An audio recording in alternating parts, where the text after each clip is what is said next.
तो चलिए अब सीखते हैं हम लोग स्फेरिकल मिरर के बारे में। स्फेरिकल मिरर दो तरह के होंगे, एक होगा कॉनकेव मिरर और दूसरा होगा कॉन्वेक्स मिरर। तो दो तरह के होंगे। चलिए इसके बारे में एक एक करके तसल्लीबख्श बात करते हैं कि मान लो अब आपके पास एक स्फेयर है। क्या है? स्फेयर है। किसका? ग्लास का, शीशे का। अंदर से खाली है, अंदर से खाली है यानी कि एयर है, ये भी एयर है। चलिए जी खाली है। तो ये आपका ये ग्लास का स्फेयर का सेंटर हो गया। अब आपने क्या किया? इसको कट कर दिया, ऐसे कट कर दिया। ऐसे क्या कर दिया? कट कर दिया। कट कर दिया तो ये वाला पीस ऐसे मिल गया आपको, ये वाला पीस आपको ऐसे मिल गया। तो दो पीस आपको दिख रहे हैं, एक ये और एक ये दिख रहा है। कट करके आपने निकाल लिया। सेंटर ये था। अब हम करते क्या हैं कि भाई यहां पर कि मान लो कि हमने क्या किया, यहां पर ऐसे इस साइड से सिल्वर की कोटिंग कर दी और पेंट कर दिया इस साइड से। तो ये वाला सरफेस जो होगा उसको बोलते हैं रिफ्लेक्टिंग सरफेस। इसको क्या बोलेंगे? Reflecting surface. और अगर मैंने बाहर से कोटिंग कर दी होती, सिल्वर की कोटिंग बाहर से कर दिया और पेंट कर दिया सिल्वर की कोटिंग को बचाने के लिए बाहर से, तो ये अंदर वाला सरफेस जो दिख रहा है, गड्ढे वाला, गड्ढा यानी कि केव, तो केव यानी कि गुफा। तो यहां पर ये वाला जो सरफेस है, यहां से लाइट का रिफ्लेक्शन पॉसिबल है। तो यहां से लाइट का रिफ्लेक्शन पॉसिबल है। ऐसी लाइट जाएगी, टकराना है और लॉ ऑफ रिफ्लेक्शन फॉलो करते हुए, नॉर्मल ड्रॉ कर दो, लॉ ऑफ रिफ्लेक्शन फॉलो करते हुए लाइट ऐसी चली जाएगी। Angle of incidence is equal to angle of reflection. तो रिफ्लेक्शन कहां हो रहा है? ये गड्ढे वाले, ये गुफा वाले साइड में हो रहा है बच्चों। तो ऐसे मिरर को जिसमें रिफ्लेक्शन ऐसे केव वाली साइड में हो, उसको बोलेंगे कॉनकेव मिरर। कॉनकेव मिरर बोलेंगे इसको। और यहां पर क्या होगा कि ये देखो बाहर निकली हुई साइड है, ये है रिफ्लेक्टिंग साइड, अंदर तो पेंट का रखा है। तो यहां से ऐसे लाइट जाने वाली है, यहां से लाइट जाने वाली है। नॉर्मल आप ड्रॉ कर दोगे तो ये एंगल ऑफ इंसिडेंस होगा, लॉ ऑफ रिफ्लेक्शन फॉलो करता हुआ यहां से मेरे ऐसे जाएगी। हर जगह पे आई और आर तो इक्वल होगा। इंसिडेंट है, रिफ्लेक्टेड है, इंसिडेंट है, रिफ्लेक्टेड है। तो ऐसे मिरर को हम बोलेंगे कॉन्वेक्स मिरर। इसको क्या बोलेंगे? कॉन्वेक्स मिरर बोलेंगे। तो हमें इसको कॉन्वेक्स मिरर बोलेंगे बच्चों। ओके, तो चलिए, तो ये जो मिरर है, तो कॉनकेव मिरर की बात करूं या कॉन्वेक्स मिरर की बात करूं, बेसिकली वो स्फीयर ऑफ ग्लास के पार्ट्स हैं। Sphere of glass, hollow sphere of glass को जब कट करके निकाला जाता है और सिल्वर कर दिया जाता है, तो जो हमें मिरर मिलता है उसको हम बोलते हैं क्या? Spherical mirrors. तो स्फेरिकल मिरर्स क्या है? Spherical mirrors are basically parts of sphere of glass, ठीक है, और सिल्वर कोटिंग होती है एक साइड में। तो ये पार्ट क्या है? स्फीयर ऑफ ग्लास के पार्ट्स हैं, ठीक है, and silvering is done on one side. तो ये होता है बच्चों। अच्छा जी, अच्छा, इससे रिलेटेड एक दो बातें बताता हूं आपको, चाहे वो कॉनकेव मिरर हो चाहे कॉन्वेक्स मिरर हो। कॉनकेव मिरर का एक और नाम है, बता दूं आपको फिलहाल, कन्वर्जिंग मिरर। कन्वर्जिंग मिरर, मुझे ये नाम ज्यादा पसंद है, कन्वर्जिंग मिरर। और ये जो आपको दिख रहा है कॉन्वेक्स मिरर, इसका नाम होता है बड़ा अच्छा सा डाइवर्जिंग मिरर। Diverging mirror. तो कॉन्वेक्स मिरर को आप डाइवर्जिंग मिरर भी बोलते हैं। क्यों बोलते हैं इसके बारे में हम बात करेंगे रे डायग्राम के टाइम पे। चलिए फिलहाल यहां देखते हैं, ये है सेंटर, इसको मैंने बोला सेंटर। ये स्फीयर का सेंटर है, देख रहे हो, स्फीयर का सेंटर है जिससे कट करके ये मिरर बनाए गए थे। तो इस सेंटर को हम बोलेंगे, इस सेंटर को, जो स्फीयर का सेंटर है उसको हम बोलेंगे centre of curvature. Centre of curvature. अगर आपसे पूछ ले डेफिनेशन क्या है सेंटर ऑफ कर्वेचर का, तो बड़ा आसान है ना, क्या? The centre of the sphere of glass, the centre of sphere of glass of which the mirror forms a part.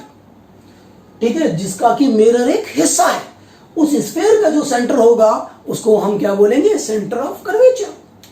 अच्छा जी, दूसरा एक और टर्म है जिसको बोलते हैं रेडियस ऑफ कर्वेचर। क्या बोलते हैं?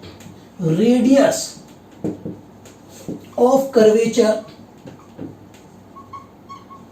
Radius of curvature capital R से दिखाते हैं।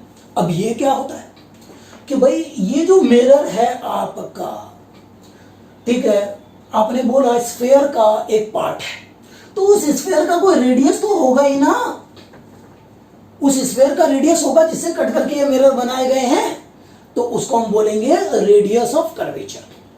तो क्या है इसका डेफिनेशन अगर आपको लिखना हो या बोलना हो, बताना हो, तो क्या? The radius of sphere of hollow glass, the radius of sphere of hollow sphere of glass, the radius of, ठीक है, क्या? Hollow sphere of glass of which the mirror forms a part. समझ में आ गया? तो ये जो रेडियस होगा इस होलो स्फेयर ऑफ ग्लास का, इसको हम क्या बोलेंगे? रेडियस ऑफ कर्वेचर बोलेंगे। सो सिंपल, बहुत बढ़िया। ऐसा होता है बच्चों। अब क्या होता है, एक और बात बता दूं आपको, एक चीज होता है जिसको हम बोलते हैं पोल। पी से अक्सर दिखाते हैं हम लोग।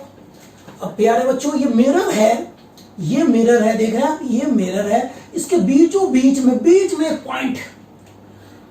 पॉइंट हम लगा सकते हैं, टक। तो ये कोई मिरर है, मान लो ये कोई मिरर है कॉनकेव या कॉन्वेक्स, तो यहां पर एक बीच में एक पॉइंट लगा दिया, उसको हम बोलेंगे पोल। क्या बोलेंगे? पोल। तो उस पॉइंट को बोलेंगे पोल। अब आपने क्या किया, इस पोल को सेंटर ऑफ कर्वेचर से ज्वाइन कर दिया। ये लो जी, ज्वाइन कर दिया ज्वाइन। इसको आगे आप प्रोड्यूस भी कर सकते हैं, इसको आगे आप प्रोड्यूस भी कर सकते हैं। तो अब ये जो लाइन मिली, जो पोल और सेंटर ऑफ कर्वेचर को ज्वाइन कर रही है, इस लाइन को हम बोलते हैं principal axis. This line is called principal axis. इसको क्या बोलेंगे? Principal axis. ठीक है ना? ये तो लाइन सेगमेंट हो गया पी और सी के बीच में, इसको दोनों तरफ प्रोड्यूस कर सकते हैं हम लोग, और करते हुए जरूरत पड़ती है, इसको बोलते हैं प्रिंसिपल एक्सिस बोलते हैं बच्चों। इसको क्या बोलेंगे? Principal axis. The line joining क्या? P and C, pole and centre of curvature को जो लाइन ज्वाइन करेंगे, तो उस लाइन को हम बोलेंगे, क्या बोलेंगे? उसको क्या बोलेंगे? प्रिंसिपल एक्सिस बोल देंगे। क्या बोल देंगे? Principal axis. ठीक है, चलो एक दो टर्म और देखते हैं। एक टर्म बड़ा इंपॉर्टेंट है बच्चों, फोकस। फोकस क्या होता है? कॉनकेव मिरर का फोकस क्या है, कॉन्वेक्स मिरर का फोकस क्या है, जरूर सीखते हैं। क्या फोकस ऑफ, पूछ सकते हैं डेफिनेशन आपसे, कॉनकेव मिरर।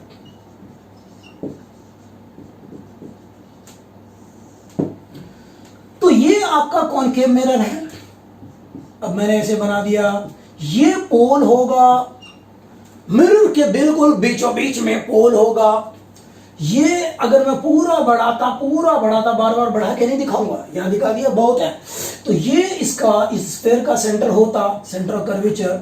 अब इसको नहीं दिखाऊंगा, इसको मिलाएंगे, ज्वाइन करेंगे, तो ये प्रिंसिपल एक्सिस है, एक स्ट्रेट लाइन। ओके, दोनों तरफ कितना प्रोड्यूस कर दो, क्या फर्क पड़ता है।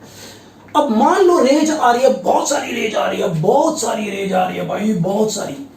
एक रे ऐसे आ रही है, एक रे ऐसे आ रही है, टक टक टक। एक रे ऐसे आ रही है, टक टक टक। सारी रेज मैं ऐसी लेता हूं जानबूझ करके, जो प्रिंसिपल एक्सिस के पैरेलल है, जो कि प्रिंसिपल एक्सिस के पैरेलल है, इस लाइन के पैरेलल है। बहुत सारी रेज मैंने ले ली। ओके, अब क्या होगा, रिफ्लेक्शन हुआ, लॉज ऑफ रिफ्लेक्शन फॉलो होगा पक्का। ठीक है, खैर मैं उस डिटेल में अभी नहीं जा रहा। रिफ्लेक्शन के बाद क्या होगा उसकी बात करता हूं, कि टकराया, टकरा के वापस रिफ्लेक्ट होकर आएगा, टकरा करके वापस आएगा, और ये सारी की सारी रेज देखोगे आप एक ही पॉइंट पे रिफ्लेक्शन के बाद मिलेंगे, एक ही पॉइंट पे रिफ्लेक्शन के बाद मिलेंगे पक्का। लॉज ऑफ रिफ्लेक्शन फॉलो होगा। अगर हम चेक करें नॉर्मल ड्रॉ करके तो वही होगा, I इक्वल टू आर होगा।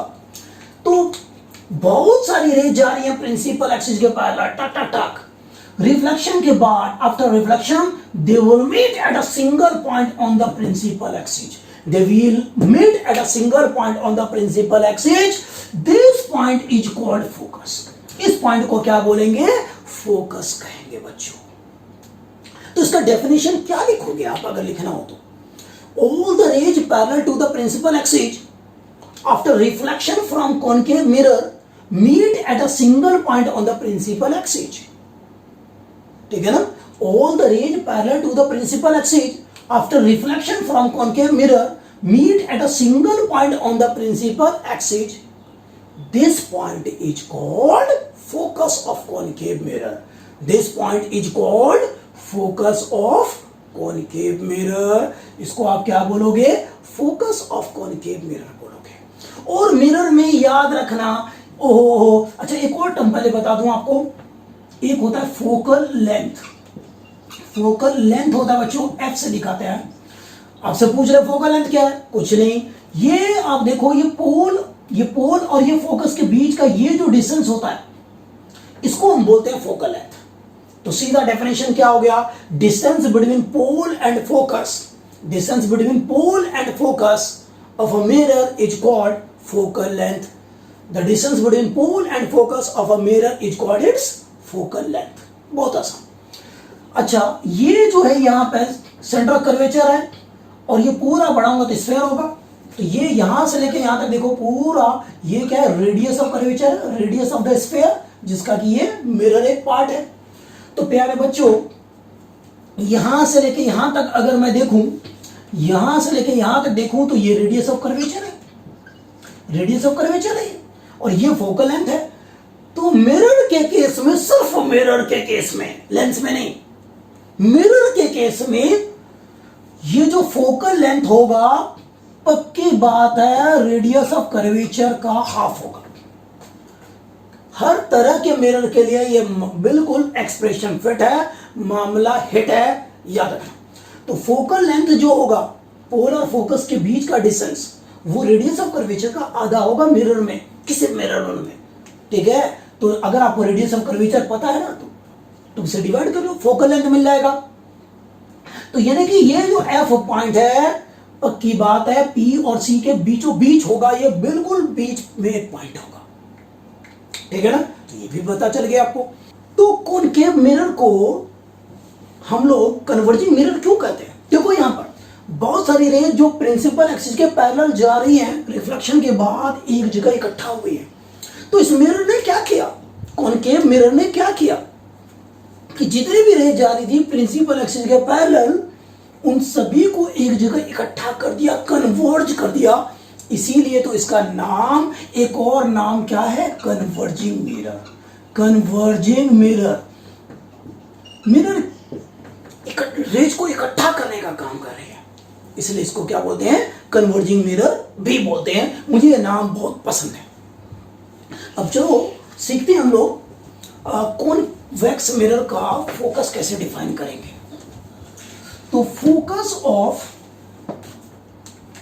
कॉन्वेक्स मिरर, कॉन्वेक्स मिरर, चलिए बात कर लेते हैं। तो ये कॉन्वेक्स मिरर है, इस साइड से सिल्वर कर रखा है, ओके, पेंट कर रखा है। ये प्रिंसिपल एक्सिस और यहां पर कहीं होगा इसका सेंटर ऑफ कर्वेचर, इसको ज्वाइन करूंगा और प्रोड्यूस कर दिया, तो ये मिला principal axis. This line is called principal axis. Okay, यहां से बहुत सारी रेज आ रही हैं parallel to the principal axis. बहुत सारी रेज मैं दिखा सकता हूं, इस तरह से बहुत सारी रेज आ रही हैं, ऐसी बहुत सारी। एक काम करता हूं, इसका रे डायग्राम बहुत बढ़िया बनाने के लिए मैं ऐसे थोड़ा डेड से ज्वाइन कर, हाँ ठीक है, ये कुछ नहीं है, ये कुछ नहीं है। अब देखते हैं कि यहां से रे गई, टकराई और रिफ्लेक्ट हो जाएगी ऐसे कहीं पर। ये रे गई, टकराई और रिफ्लेक्ट हो गई इधर कहीं, ये रे गई, टकराई और रिफ्लेक्ट हो गई कहीं पर। क्या आपको लग रहा है ये रेज मिलेंगी कहीं पर? लग रहा है? बिल्कुल नहीं मिलने वाली है। कोई इधर जा रही है, कोई इधर जा रही है, डाइवर्ज हो रही है एक दूसरे से दूर, कभी नहीं मिलने वाली। तो प्यारे बच्चों, इनको पीछे प्रोड्यूस करें अगर हम, ये देखो इसको पीछे प्रोड्यूस किया ऐसे, तो हमें लग रहा है कि ये यहां पर कहीं मिलने वाली है। तो ये जो पॉइंट होगा जहां पर हमें लगेगा प्रिंसिपल एक्सिस पे, एक ऐसा पॉइंट जहां पे हमें लग रहा है कि ये रेज मिलने वाली है, अगर प्रोड्यूस किया तो, वास्तव में नहीं मिल रही, तो इस पॉइंट को हम बोलेंगे focus, focus of convex mirror. तो अगर मैं इसका डेफिनेशन लिखना चाहूं तो क्या डेफिनेशन लिखेंगे? All the rays parallel to the principal axis after reflection from convex mirror, ठीक है, all the rays parallel to the principal axis diverge, फैल जाते हैं। ऑल द रेज, ऐसे लिखोगे, all the rays parallel to the principal axis diverge after reflection from convex mirror, but they appear to meet at a single point on the principal axis when produced back. समझे? This point is called focus of convex mirror. All the rays parallel to the principal axis diverge after reflection from convex mirror, but they appear to meet at a single point on the principal axis when produced back. This point is called focus of convex mirror.